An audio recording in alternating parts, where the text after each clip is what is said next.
Comedian Matt Rife. This is the first time I've ever watched the Matt Rife video, but this guy is popping off online right now, and I was requested to make a reaction of his video to see if he can get people fit and make them laugh both at the same time.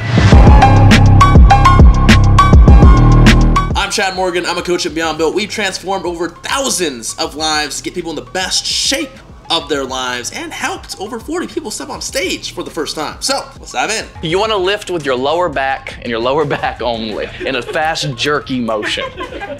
Got people who are like actual training.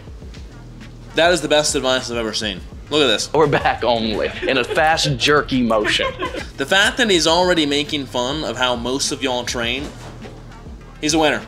He's a winner in my books, and we are 10 seconds into the video. Matt Rife, good on you. You know what I'm gonna do? I'm gonna drop a like on that video. That's what I'm gonna do. Good stuff. People who are like actual trainers are gonna tear me apart. 5 years ago, I've always been a naturally very skinny kid. Like Good on you for the transformation already. 5 years, he's got vascularity in his arms. Dude's built always had a hard time some putting muscle. on weight. I've been doing stand-up for about 12 years now. Yeah, a little over 12 years now. I will say I don't think it helps you by any means. I mean, people don't want to laugh at like physically attractive people. Like you don't want to walk on stage and have people looking at your arms rather than listening to your jokes. I think it just makes me... I disagree with that statement. I think everybody should want to look at your arms when you step on stage. That's what we've made a profession out over here at Beyond Build is helping people look at their arms while they're on stage. Just kidding. Work that much harder on the material and the jokes that I'm trying to tell to get people to focus on the real show at hand. You know, you don't have to zoom down for the if you don't want to. By no means do you have to. Do you have to? Respect on the calves. You see the separation in those joints. Good stuff. I will say, if his socks did come up a touch higher, his calves would look bigger. So Matt, if you're watching this video, every time you go to the gym, wear higher socks. They'll make your calves look bigger, I promise you. To zoom in on the legs. I've always had a theory, you don't work your legs too heavily because it makes other things look bigger in comparison. That part. An ideal week of training, I would say Monday we start with a push day, we do chest and tris. Tuesday, pull day, back and biceps. Wednesday, shoulders. Thursday, legs. If I can squeeze it in, I really love to box on Fridays.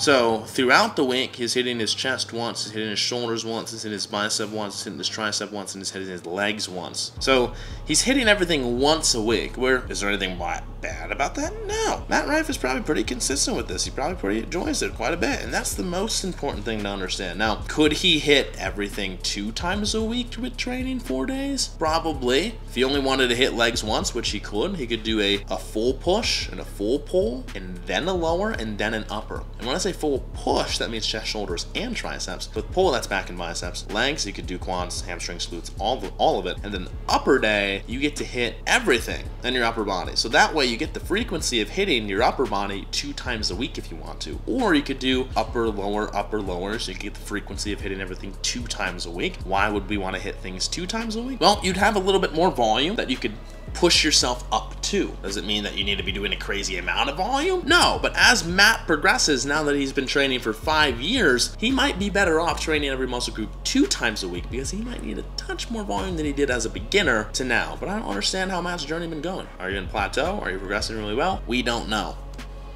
I'd love to box Harry Styles. High stakes, loser gets kissed on the mouth. Starting with push day, we're gonna go chest focused. I like a good inclined chest. Building a chest is so important to just the overall structure of your physique. You want to have the chest of a grown man and not a 12-year-old girl. Nothing wrong with being a man with some strong yitties. His range of motion on his right side, incredible. Notice how that dumbbell's almost into his armpit. He's getting a real deep stretch over there. The left side, though, needs a little bit of work. Might need to be a little bit more mindful of that. I will say, Matt Rife, you don't want the chest of a 12-year-old boy. You want the chest of a grown-ass man. Well, this exercise might work really well for you, and it seems like you're using some pretty decent load, which is great.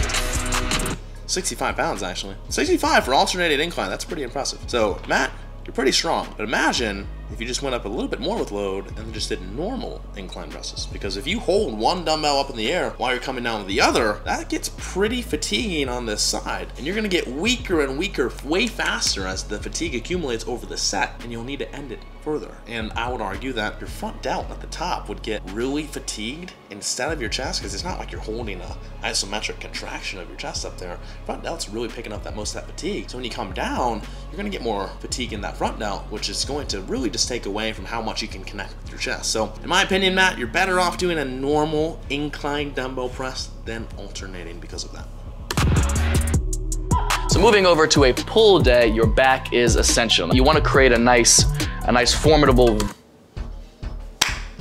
full range of motion pull-ups. Never in my life have I seen anybody in the gym, literally in my entire life, do a pull-up with that much range of motion. Matt, fucking amazing.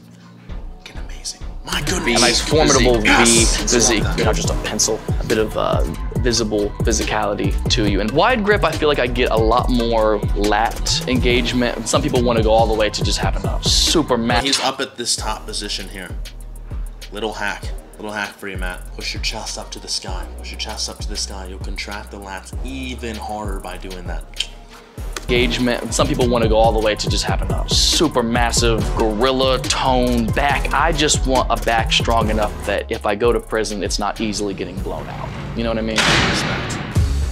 Up next, we have arms. Obviously, the most essential workout to every man going to the gym. You gotta have some 28-inch pythons on you if you can get them. I'm working with some garter snakes right now, but you take what you can get, okay? I try to work arms.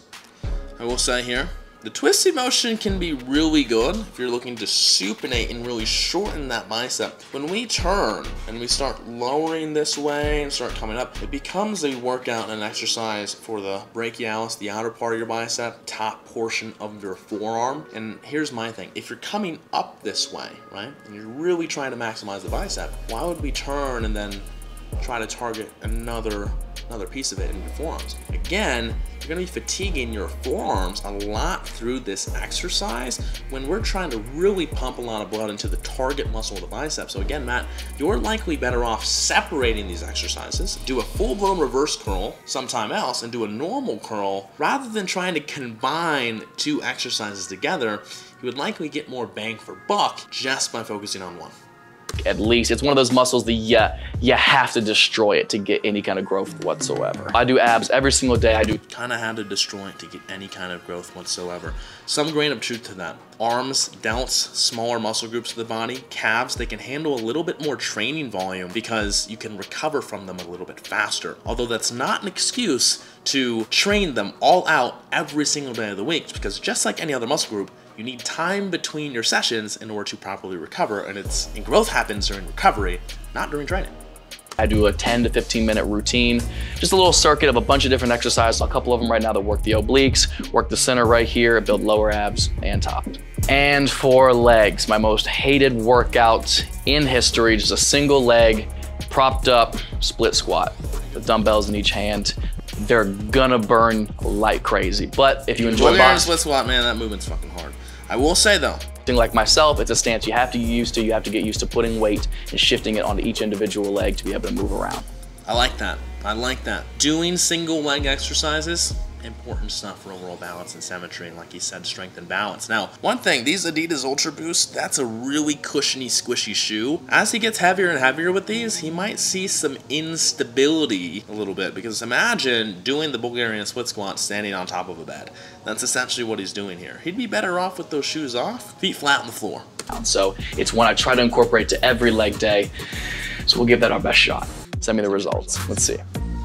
Unbelievable stuff. Matt, great advice throughout the entirety of the video. I got nothing else to say besides a damn good job. And if you're watching this video, I'd take some of this advice. Hell, maybe all of it. It's really good. Good stuff, Matt. Confirm, Matt Rife can not only make people laugh, but help people get fit.